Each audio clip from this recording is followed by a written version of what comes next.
Slot makineleri ile ilgili bu ikinci videomda eski slot makineleri ile günümüzün bilgisayar teknolojileriyle evrimleşmiş slot makineler işlerine gireceğiz.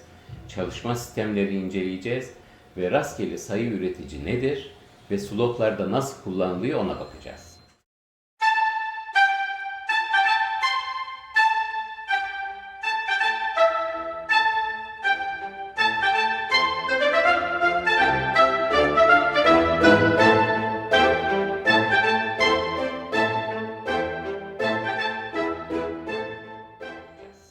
Arkadaşlar, Cep Mühendisi YouTube kanalıma tekrar hoş geldiniz. İyi günler diliyorum. Umarım gününüz çok iyi geçiyordu. Başlarken videomun başlangıcındaki kumar fiiliyle ilgili yazılı uyarıyı dikkate almanızı ve uymanızı önemli rica ederim. Öncelikle sizden iki ricam olacak. Eğer bu tür videoları yapmaya devam etmemi istiyorsanız, devamların gelmesi konusunda beni motive etmeyi arzu ediyorsanız ve gelecek bu tür videolarımdan da haberdar olmak istiyorsanız lütfen beğendim butonuna basınız ve kanala abone olup bildirimleri de tüm olarak işaretleyiniz. Haydi başlayalım. Slot makineleri ile ilgili bir önceki videomda slot makinelerin tarihçeleri anlattıktan sonra demiştim ki eski slot makinelerinin içerisinde dönen gerçek makaralar vardı. Şimdilerde ise dönen makaralar gerçek değiller. Şimdilerde makaralar yerine rastgele sayı üreticileri ve sanal makaralar var. Yine demiştim ki biz gene makaraları seyrediyoruz ve heyecanla sonucu bekliyoruz. Ne değişti ki? Değişen şey şu arkadaşlar. Şimdiki slot makinalarındaki makaralar sanallar. Yani o gördüğünüz dönen makaralar sadece bir illüzyon. Gerçekte en ufak bir alakaları yok. Sadece bize bir dönen makaralar gösterip sunuyorlar, o kadar. Sıkı durun. Şimdi günümüz slot makineleriyle ilgili en şaşıracağınız gerçeği anlatacağım size. Şimdi diyelim ki Ayşe Hanım bir slot makinesinin başına oturdu. Ne görüyor? Durmakta olan bir slot makinesi, yani ekranda makaralar duruyor, dönmüyorlar, sabitler ve Ayşe'nin bahsini yapmasını bekliyor. Ayşe bahsi sonrasında bir düğmeye basıyor ve ekran hareketleniyor, makaralar dönmeye başlıyor. Sonra teker teker duruyorlar ve Ayşe de ekranda dönen makaralara bakıp kazanıp kazanmadığını öğrenmeyi bekliyor. En sonunda da makaralar duruyor ve Ayşe sonucu görüyor. Arkadaşlar, işin aslı işte bunun tam tamına tersi.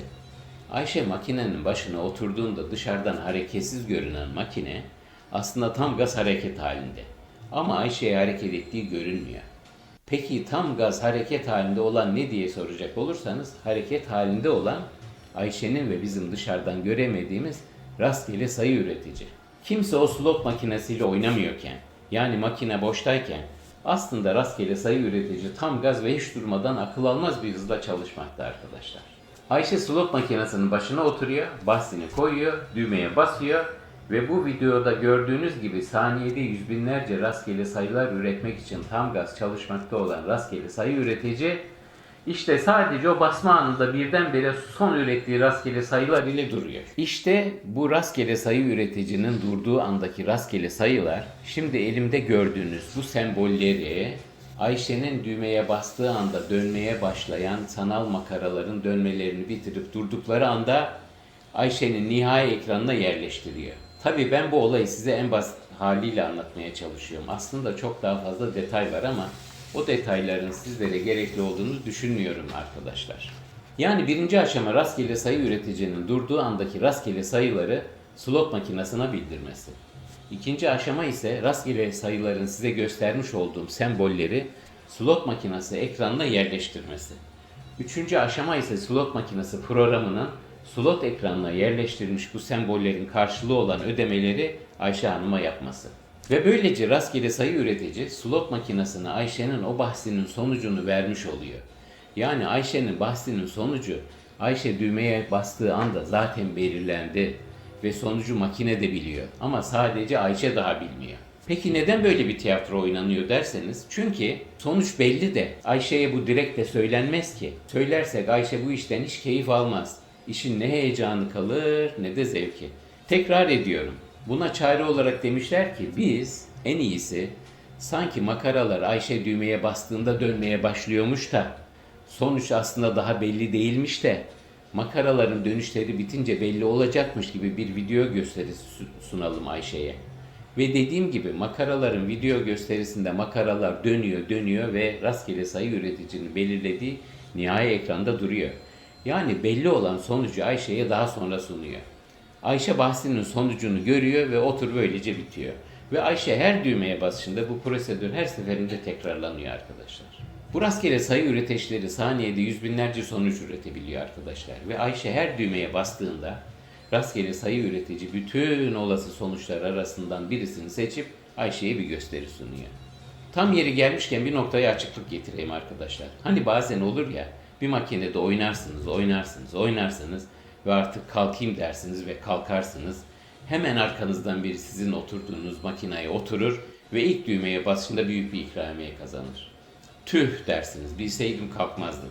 Ben makineyi besledim, kalktım ve ballı adam ilk basışında büyük kazandı. Bilseydim kalkmazdım ve aynı ikramiye bana çıkardı. Bu iş doğru değil arkadaşlar. Burada önemli olan o basış değil. Önemli olan o basışta rastgele sayı üreticinin hangi sonuçta durduğu. Az evvel ne dedim?